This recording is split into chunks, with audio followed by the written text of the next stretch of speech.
What's up, everybody? This is Karak with ACG, and welcome to an update video. I'll put something as a title. I'm not quite sure what. I'm sure it won't be clickbaity enough to get a ton of views, but I wanted to discuss this.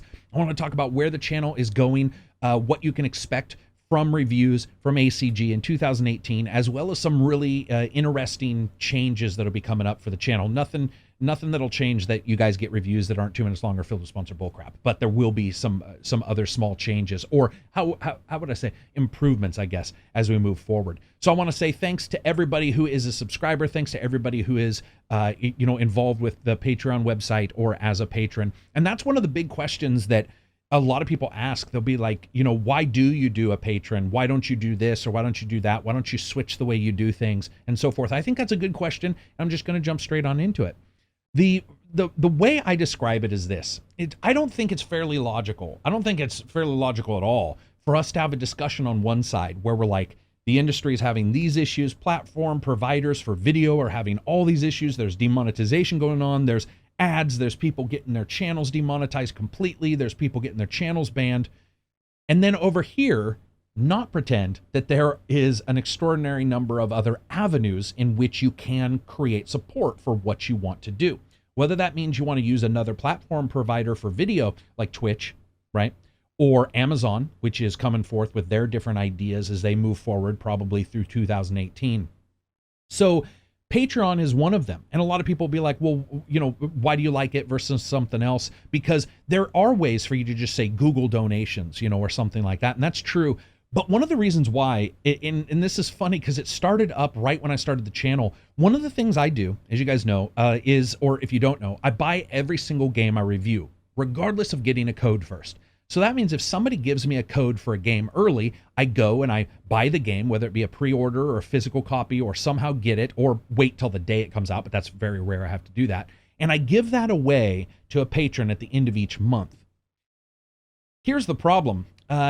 I have always believed in buying every game I review, regardless of getting early code. And so right away, when I started the channel and didn't have a Patreon webpage, I was actually ending up with 2 copies of games. And I was all, okay. And I really do believe, at least for me, and when I did a poll for the patrons, I think it was like 95% of patrons, that was their #1 reason for supporting the channel, was because they like the fact that I buy every game.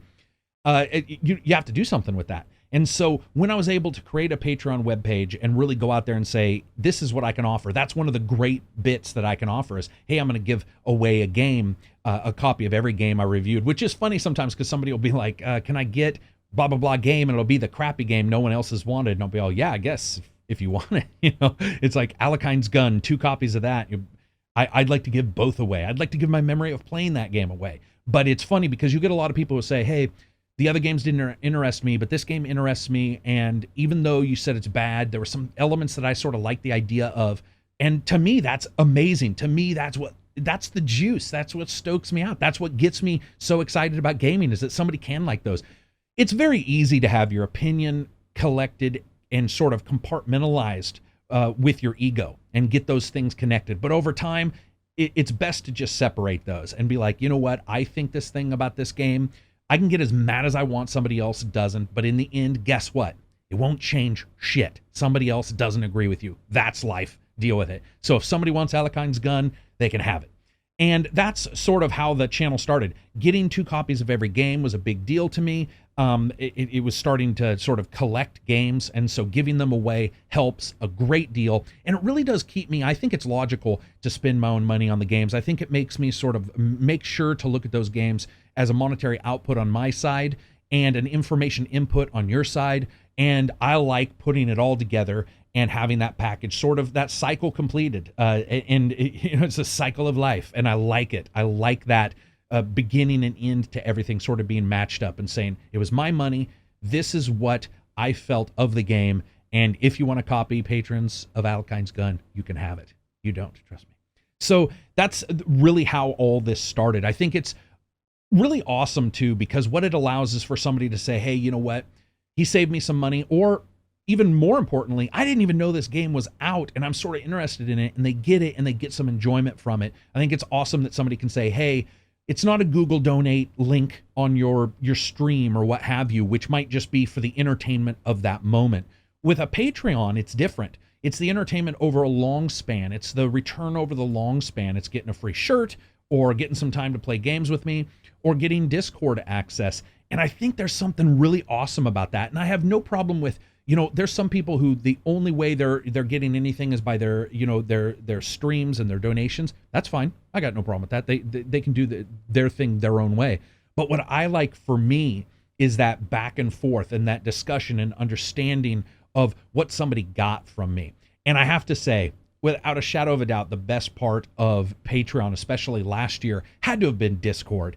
It was great giving people out shirts. It was great, beanies. It was great with all the different things. And playing games with gamers with other gamers has been a blast. We do DCU, Tabletop Simulator, playing hours with gamers. I'm in there playing. We're all playing different games. It's been fantastic. But it's the discussion in Discord. It's so insane how good it can be and how informative it can be. And it was cool because just this morning somebody said this. I think it was Sleeve, who's been on the channel before.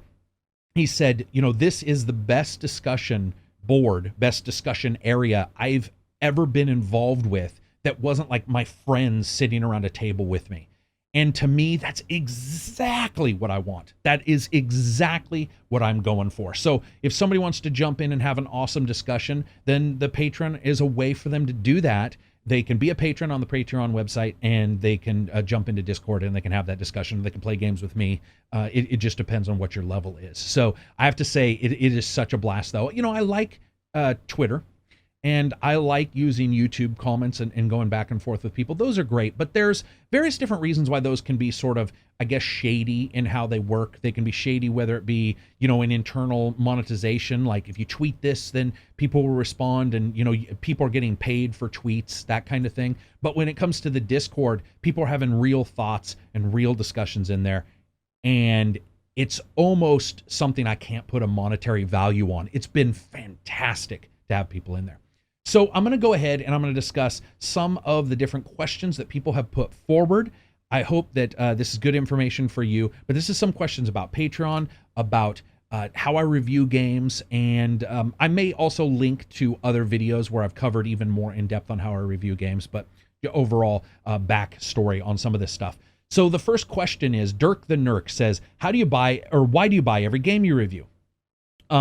Well, I sort of explained that, but I think that, like I said, when it comes down to it, it's because I like the idea that my money went out to create the information that goes in for you guys, and we can all still disagree. You're always going to have that ego and opinion attached for a lot of people where they're like, I'm right and everybody else is wrong. And we all feel that at some point. It's understandable and it is human. But over time, I feel that, giving a little bit of that money out and saying, I put my money down on the line to play this, and then to later give it away is so cool to me. And that's why I do it. I love that idea. And also, I think for a lot of gamers, it's just one extra little step, meeting them halfway a little bit, where there's just one little extra step where they can understand where I'm coming from and why I do things. And when I put my Patreon together, there were multiple things I put together that sort of created the channel originally, and that I wanted in the Patreon so that people could understand where I was coming from, whether it be, giving away a game for every single game I review or buying those games. So thanks for the question. Chori says, can you go into specifics about what % of subscribers support on Patreon and subscribe on YouTube? Yeah, it's less than 1%. I think that when I laugh, don't consider that I'm laughing at those people who don't support. You really have to look at our industry as a whole right now. You have to look at the world as a whole right now. And a lot of people get stuff for free. There's free access to so much entertainment that a lot of times, if you lock something even behind $1, somebody will be like, yeah, I'll just go find this thing elsewhere. What I did and what I do is I try to offer value, and I hope that that value offers a person a reason to jump in. And for some it does, and for some it doesn't. And I think that's fine. But I think that it is a situation where right now where there's so much information, there's so much bombarded information, whether it be paid for, by a Patreon, or whether it be completely free, that if you want, you can sort of figure out a way to get whatever you want at whatever time. It's actually one of the reasons why I don't lock almost any content behind the Patreon at all. I give away stuff, I do those kind of things, but when it comes to like a video or review, there's not a review that's internal there. I might do a classic review or two that's internal for them, but it usually comes out within a day. Everything else is just day and date. in those places. And really, when it comes to my patrons, I'm more of the line of somebody really looking at diving into the channel and being very interested in that versus just, saying, oh, well, I want access to 101 podcasts I can't even hear if I don't subscribe to it. That's a little too jaded for me. I don't like the idea. And then any smart tips on how to scale your efforts with population so you don't burn yourself out. So I don't get burned out. I've been frustrated at times with various different, especially lack of information or lack of communication when you reach out to somebody, or you're in a communication line and everything's fine, and then you just don't get a response for a month, and you're like, really, what the hell is going on? Those kind of things frustrate me.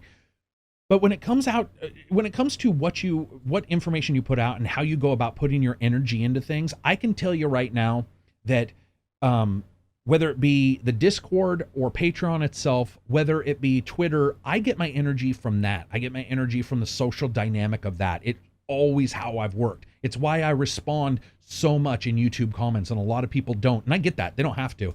And, as I get bigger, it'll be even harder, but I'll continue to try. And the reason why is because, to me, that's the juice. That's what makes me so interested in entertainment, or is not just the entertainment, and in many ways isn't the entertainment. It's the people behind it, or the people reacting to it. And I love that. And I like to discuss those things. And I like that energy. And so to me, the burnout doesn't happen in the same way as it may for other people. I'm very high energy. I always have been. Since I was freaking in my teens, I've always been incredibly high energy and never had an issue with that. So to me, this is really, in a weird way, a perfect job, because I can output as much as I want to. And then if I do feel tired or whatever, I can pull back. There was a game, Monster Hunter World was a game where that was one of the first games where there was so much, right? There was so much complexity with the different systems, interchangeable and interlocking, and trying to, make sure that newcomers would understand what was going on for newcomers, and people who had been there for a long time would still understand some various elements of that. And I got to say thanks to everybody who responded with something like, I've been a veteran since day one of the original Monster Hunter.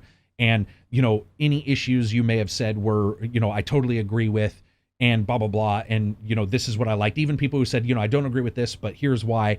I want to say that's awesome to me. That's the kind of feedback that it stokes me out. It makes me go, okay, this is why I'm doing this. It's, I can deliver a message and say, I'm, not 2 minutes long or filled with sponsored bullcrap, because that is really what I dislike about a lot of reviews.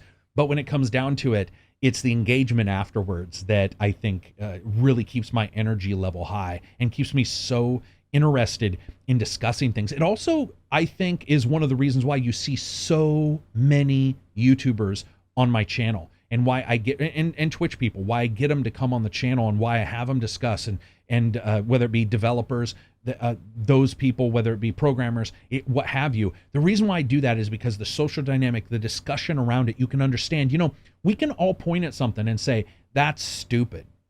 But to me, it's not only that maybe I think something's stupid, I want to know why. How did it become that way? Because most people don't wake up and say, I want to make a shitty game.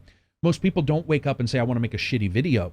So you get them on the channel and you get this discussion, and that's where, to me, my energy comes from. The International Podcast, I spend my weekends laughing, just like a madman, just absolutely having such a great time, because I did the International Podcast on my channel, and then Mr. Maddie's ham radio broadcast on the other channel and on his channel. And that input and that energy back and forth just really allows me to not feel a ton of burnout. Long story short, that was very long. I apologize. Let's see. Tips for people starting with YouTube or Twitch. Yeah, there's 3 or 4 tips. I'm just gonna blurt these out there. The first one is create what you want to create. Negativity will come, but so will positive. It's easy for somebody to get 100 thumbs up on a video and 1 negative thumbs down and go, why did I get that? The why is really already answered by the fact that it's available to be done. And I think a lot of people forget that. If there's a thumbs down on something, somebody somewhere is going to thumbs down that video. That will happen. So don't get caught up in it. Instead, understand where the thumbs ups are coming from. Now, the thumbs down, sometimes somebody will be like, I thumbs this video down for this reason. That's awesome. Most won't, though, unfortunately. But what you do is you sort of need to continue to create. Don't get mired down in that kind of stuff. It's okay to be frustrated for a bit or to feel negative for a bit. People will attack you, that kind of stuff. But you know what? It's so intangible over time. It's such a small thing over time. You can just sort of go, yeah, okay, whatever. And then just move on and cover something else. There will always be people that don't get along. There'll always be people that don't have the same opinion or idea of things. That's fine, but create over the top of it. Just continue to create, continue to move forward, continue to do what you want. You know, you can say, removing the political discussion here for a second, you could say that it's bad that there will always be some audience out there for some things people create in video, and I'm sure people know what I'm talking about. There's some pretty gnarly stuff that can get posted on, you know, various channels and, you know, YouTube and so forth. But in the end, that also means for those of you who really want to deliver good, solid quality content, there is usually a viewer out there. In fact, what I say a lot of times, and especially because I do, one of the patron levels I do is to help patrons and their YouTube channels and sort of understand where their YouTube channels are. And as long as they're receptive, you know, there's sometimes where somebody's just like, hey, I want to do this and this and this and this, and you're just like, well, just do that. You know, you don't need my time. But sitting down with some of these YouTubers, I'm helping 3 right now, and sitting down with them and understanding, you know, little things like, are your tags done right? Or do you have a social media presence? How is that social media presence? Is it reactionary only, or does it cause people to engage and go, huh? And then here's the most important thing. I hate that word, but I used it for a reason, engage. I absolutely despise that word because it's a PR word to me, but I will say this. Positive engagement can go both ways. And if you can get that engagement level from yourself where somebody's feeding into you and you're liking what they're saying and you're moving forward with new content and creating it, and there's a loop there of energy, it can get you through some really hard times. And I know YouTubers who had really tough times, Twitch people have really tough times, people who've left the business, left it completely. And it's one of the reasons why, like I said, I love to get people on the channel, and we'll continue to do so. You're going to see Skill Up again here soon, I hope. Happy Gamer, we're trying to get him on. There's just various different gamers that I want to continue to come on, people who really want to discuss things, and whether you argue or disagree or what have you, where the discussion there is valid and you can move forward and create more. And I would suggest others do the same. Let's see. Adrian says, how has YouTube been when it comes to business, revenue, expenses, time management, and resource allocation? How has been handling YouTube as a business is their question. It's been quite difficult. You know, a business, a lot of times we all work for a company, right? And you work for a company and you get a paycheck, and that paycheck has FICA taken out. Well, depends on where you are, but you have certain things taken out of it, and you sort of get this amount. You have your gross and your net, and you're done. Patreon and YouTube ain't like that at all. In fact, YouTube is just a disaster right now behind the scenes. I can't remember in the last 6 or 7 months where I haven't had a video that's been just downright limited or demonetized completely for the first certain amount of hours, right? And usually those amount of hours are almost always when you will get the views. And once it gets monetized, you're getting like 5 views an hour or something. You're like, jeez, really? And you never get an input back. You never get one. You know, there's been a couple people who, luckily enough, you know, at that platform have emailed back and given a little bit more data, but normally they don't even know. They're just like, nah, the AI said you weren't good enough. What you said wasn't acceptable. And I will have a video where I'm dropping F-bombs because I'm mad about something or because we're having a good time. And, you know, I know some people don't like that. I get it. And then I'll have another video where absolutely nothing poor is being said at all, and it will be demonetized and never remonetized. There's a couple videos I have that are demonetized, never been remonetized, and I still cannot figure out why. Like, I've had multiple people listen to the video and go, what is happening? There's no thumbnail issue, there's no description issue, no title issue. What's happening here? That can be very difficult. And then you have Patreon, which a lot of people don't understand. You know, that's, you get that, but you still have to take your taxes out. You still have to pay all of your expenses. And those things climb dramatically. So somebody will see a number, and this is why I assume I leave my number there, and I'll always show people how much I make. I think it's one more part where I'll give as much data as possible.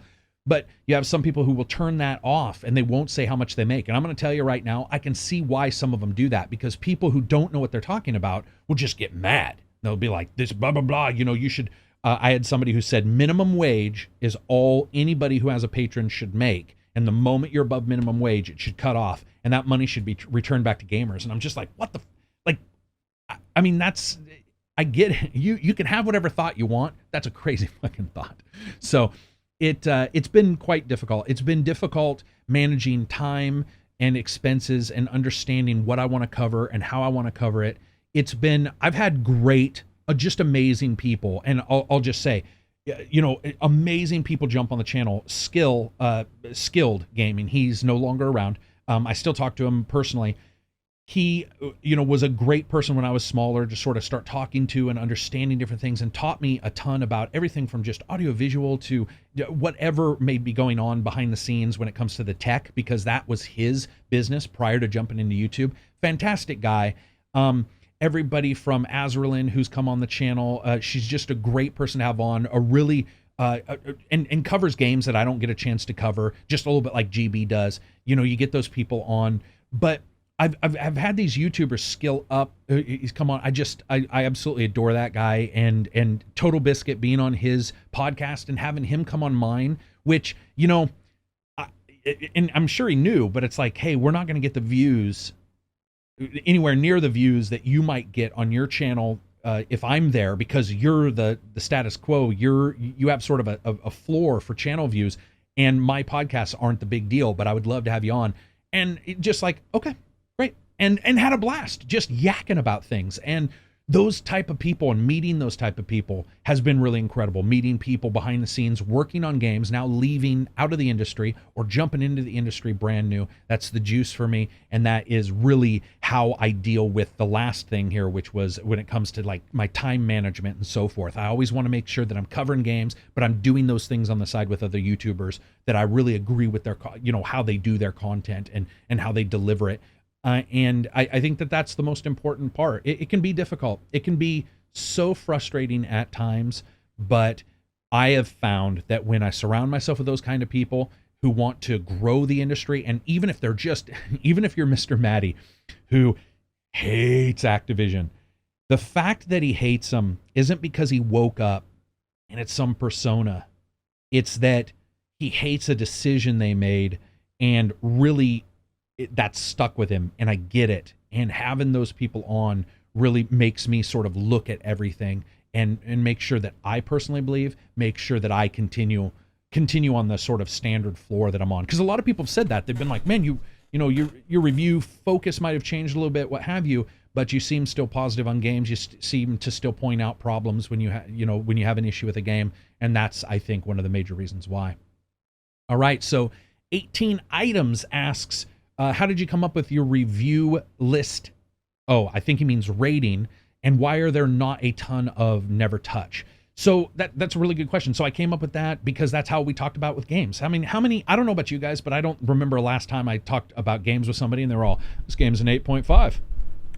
And you're all, what the fuck is an 8.5 versus an 8.4? Like, what does that even mean? It never came up.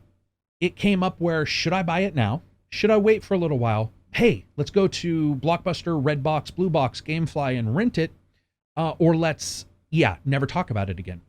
Now, that sort of explains why Never Talk About It Again isn't used that a ton, because never touch it, never talk about it again. That means I don't believe it's worth 99 cents or 50 cents or 1 cent. So to me, I'm very careful with that. And I get a lot of people who are like, oh, it should be 1, 2, 3, 4. No, because it's not what that score is even about. And I don't even, number one, believe in those kind of scores. But the way I group my scores is in that discussion base and the critique of all of the elements of the game and its cost and what you get out of it.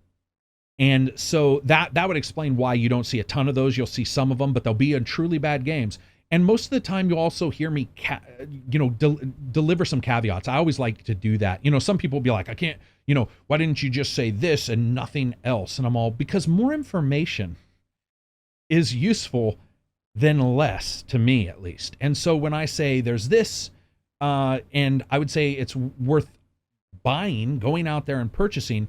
But if you don't like these kind of games, the reason why I say that is because if I don't say it, then maybe somebody will get the opinion that, hey, I don't normally like these kind of games, but he's saying it's a buy. So, and there are games out there that are like that. There are games out there that you may not like that kind of game, and I'm still like, I bet you this game might get you into the genre. And that should be explained within the context of the entire review as well. It's another reason why people will be like, why don't you put timestamps on the videos? Well, first of all, I used to, or I did for a while, and boy, did that destroy the watchability of the videos. People were bouncing around, nobody was watching them, and the amount of questions, because people didn't pay attention, was ridiculous. People would be like, blah, blah, blah, blah, why about this? And I'm all, dude, that's in the first like 7 seconds of the video. What are you talking about? And they're all, oh, I just skipped to the end. Be like, so that's one of the reasons why I don't do that. But it's a good question, and I think that everybody's review system is different. You know, whether you agree with how they go about it or not is up to you, but that's how I go about mine. All right, let's see. Elaine says, how'd you get into gaming and what inspired you to start your first reviews? I got into gaming because I had that moment where I was in the job market looking for a job, got laid off, and I was like, what do I do? And then it dawned on me, people were asking me, especially friends were like, hey, you know, what do you think about this game? What do you think about that game? I knew a couple people in the industry in small areas like testers or so forth. And I was all, I'll just record this and see what happens. Let's just record it and see what happens. Let's see what people think of how I talk about games. And it went from there. That's pretty much how it got started. When it comes to how I got into games, 2600, I've told you guys this before, and I'm not saying that she's re-asking the same question. I'm saying I'm just reiterating that I have, that this is a unique bit about me, but I love taking shit apart.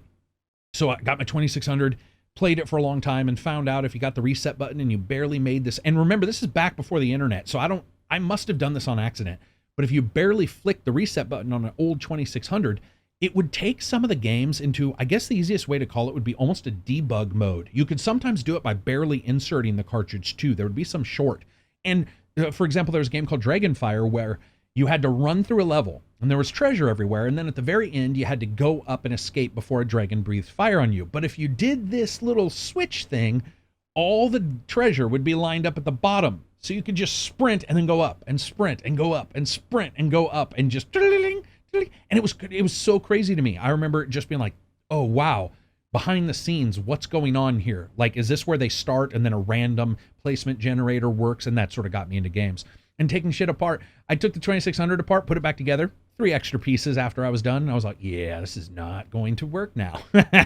So that's pretty much me. I've always been a person who's taken stuff apart, wanted to know how things worked. And then it becomes mods. That was a big deal for me. I was involved in a ton of mods. I did a couple voices in some mods, and definitely in, you know, when you started seeing some of these games come where the mod tools were just a little bit easier and you could sort of jump into them, that was a big deal for me. And I still remember the first moment of like putting whatever music I wanted into a game. Now that's probably not too hard. But back then, it was just this arcane science, and you were looking up how to do it on like your Sega Saturn broadband, or not broadband adapter, but your Sega Saturn modem, right? You're like typing in on some, you know, web page and waiting for it to load and being like, okay, so how do I do this? And finding it out and copying it out on a printer because you didn't have the internet where you were going to go do this or what have you. It was pretty crazy back then. And that ability to sort of go, I got Flavor Flav in my main menu music or what have you, whatever it may be. CNC Music Factory, that's a blast from the past. So getting that ability to do that was fantastic. And just being like, holy crap, I can do this. And that got me interested in modding, interested in all the various titles. And then from there, it was doing those, still doing and did prior some testing in various video games. There's online services you can join and doing those as well. So that's sort of how I got into all of it as a whole. Next up, Samuel says, I have a question regarding how you decide what games to review and when, if you drop a game you just don't like. You're just one man, you can't hit everything. I want to know how you choose what to play and how you divide up your time between playing, writing, editing, etc. Thanks. It's a good question. The first thing I have to say is, it's very easy for me. I'm a huge scheduler. I've talked about this in the other podcasts. I'm massive into scheduling. It doesn't mean that I won't change a schedule. I just like to have one. And I have found that as a reviewer, it works much better. It's much more healthy to have that schedule and change it than to not have one at all and double up on a game and what have you. So what happens is it's all about timing. If somebody offers a game, if I find a retail source that's available that I can afford, or if the company gets a hold of me and says, hey, here's an early copy, it really doesn't matter. What I do is I just allot that time. And I don't think I think there's been I mean, a seriously small amount of titles where I've said, hey, I can review this and then run out of time. It just doesn't happen because I schedule those out. And I usually know, whether you ask the developer, you know what type of game, you can say, okay, this will be a 30-hour game. This will be a 20-hour game. And usually most developers say prior what it'll be. And we all know how that goes. You know, somebody who says, like, this game will take 100 hours. And you're all, yeah. To collect everything and walk back and forth parallel in lines, maybe. But, you'll see people not, whatever the term would be, not like speed rushing the game and getting it done in a quarter of that time. So that's sort of how it all goes about. I love to schedule. I schedule things out. Now, when it comes to putting a game down that I don't like, no. In fact, I'm not saying I enjoy them more, but when a game is really bad, it can be quite interesting. And you guys will hear me talk about those many times. 7 Days to Die Console Edition, Alekine's Gun, that one Cycling Manager game. When a game is really, really bad, I like to look at those and they'll percolate in my mind, whether I'm done with the review or not. But I love to sort of understand, like, how did this get made? Because nobody wakes up and says, yeah, man, let's make a shitty game today. Most people don't. We have had some issues with Steam, asset flipping, but for the most part, people don't do that. And so understanding how this all came about, why it's bad, that can be great for me. So no, I don't put those down. If they're buggy or something, then you do. There are times where you're just like, okay, there's a game save bug. We're removing that because I think anybody logically could understand why that would be put to the side because you can't play it. But overall, no. Now, when it comes to playing, writing, editing, writing's easy. I don't. And editing is easy because I don't do really that either. I have a simple system that I use, which is naming the files as I play and save things I want to show. And how I know I want to show them, well, usually I'm just recording all the time and then something will happen, stop it, name that file so that you know at the very end of that file something funny happened or what have you. You also know that you've got 7 gigs of data prior to that, which might have some good gameplay as well. And that's pretty much it. When it comes to writing, no, that's easy because as you guys have probably seen, well, in this video, no edits, no cuts, those kind of things. When it comes to the podcast, same. That's just sort of how I work. When I'm with friends, you guys have seen Vanzelwow, you've seen Cadiz on the channel. When I'm playing games, those are the stupid things I'm thinking about. I'm thinking about aging rockers, being unbalanced, and only liking things under 26. Those things are just popping into my head. And I'm like, that's what I want to say at this time. That's the funny moment that I've got out of this and what I want to say. And so to me, moving through that and getting the writing, the editing, that's not the issue. The issue for me is really dissecting the game, looking at it. You don't want to give too many secrets away, but one of the things I can certainly say is I think that I do have a tendency to look at things a little deeper than some people do for various reasons and in various elements, and how I do that and how I compare it and contrast it with other genres. I sort of do some things on the side and look at those so that I can, or even within the same genre but a different game, and identify how it really works and give that information out. And because I've been given this information out prior to doing the reviews, it's really sort of it's not easy, but that part of it is much more, I guess, much easier than in some of the other places where I might see some frustration or, technical issues and so forth. Because, man, you will have those, let me tell you. There's nothing more frustrating than turning a game on and having a bug, or turning a game on and, having, piss poor performance and trying to figure out why. And you're like, I've got the Game Ready driver, and find out the Game Ready driver makes the performance worse. Because I think in the entire history of Game Ready drivers, maybe 10% of the time, those have improved my frame rate. Almost every time I have rolled it back and been like, yeah, it's better frame rate. What the is going on? Game Ready, my ass. So that is it. Oh, no, Alex asks, are you using special product for your beard, sir? Just Souls, baby. No, I don't use anything. So I want to say thanks to everybody for watching. Thanks for everybody for putting in your questions. I know for a lot of people, they probably didn't make it through all the way, but what I want to do is I always want to make sure that people understand why I have the things that I have going on the channel. And the last thing I want to talk about is the movement forward for the channel. You'll see reviews, right? You'll see the same stuff, but you'll see more YouTubers, more Twitch people, different people coming together to talk about games. But even more importantly, I am really looking at building the community out from the Discord. I'm in talks to sort of identify if a website would be good for the patrons, or the Patreon website, the patrons, so that they can get in and have some more long form discussions, because an IRC does have a tendency to move sort of quickly. So I'm really looking forward to that. I'm reaching out to some people who do have websites and also do video, and trying to find out, if that really works for the channel. But the one thing I can always say to you guys is, I'm going to cover games. I'm going to review them. I'm going to deliver those reviews to you, or that in reviews that aren't 2 minutes long or filled with sponsored bullcrap. I'm going to continue to do news when I can, but I will say that it'll always just be my valid opinion on a title, and you will always get that from me. So anyway, that's it for me. I hope you guys liked the video. If you did, give it a thumbs up. If you didn't, give it a thumbs down. Maybe check out Twitter. Maybe check out Reddit. And of course, if you get a chance, check out the Patreon channel or the Patreon webpage, because it has a ton of cool stuff for people who want to join. Peace out and enjoy the rest of your week.